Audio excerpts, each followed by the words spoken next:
Keberadaan seorang polisi berpangkat AKBP berinisial B di lokasi DLL 35, seorang dosen perempuan Universitas 17 Agustus Semarang yang ditemukan tewas di sebuah hotel, memicu spekulasi luas di tengah publik.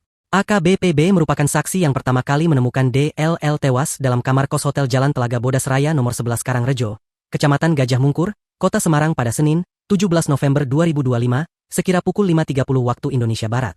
Pihak keluarga korban pun menyoroti gelagat AKBP di lokasi yang menjadi saksi kunci. Ternyata AKBP satu kakak dengan korban. Fakta yang baru diketahui keluarga setelah kematian DLL. Iya, korban satu kakak dengan saksi pertama, katanya sebagai saudara. Kecurigaan muncul saat adik saya menanyakan alamat korban.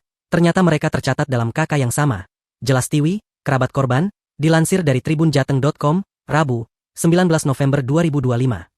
TW menambahkan, selama ini korban tidak pernah menceritakan hubungannya dengan AKBP. Informasi keluarga menyebut korban dimasukkan ke KK AKBP agar bisa pindah KTP ke Semarang. Namun, keluarga mempertanyakan kenapa polisi tersebut tidak hadir saat jenazah korban hendak diautopsi. Kalau namanya saudara, seharusnya hadir, tapi sampai sore dia tidak datang, ujar TW. Dosen DLL sebelumnya ditemukan dalam kondisi tanpa busana, semakin memperkuat kecurigaan bahwa AKBP memiliki kaitan personal dengan korban. Pasalnya, polisi mengungkapkan jika ia sempat bersama korban di dalam kamar hotel tersebut.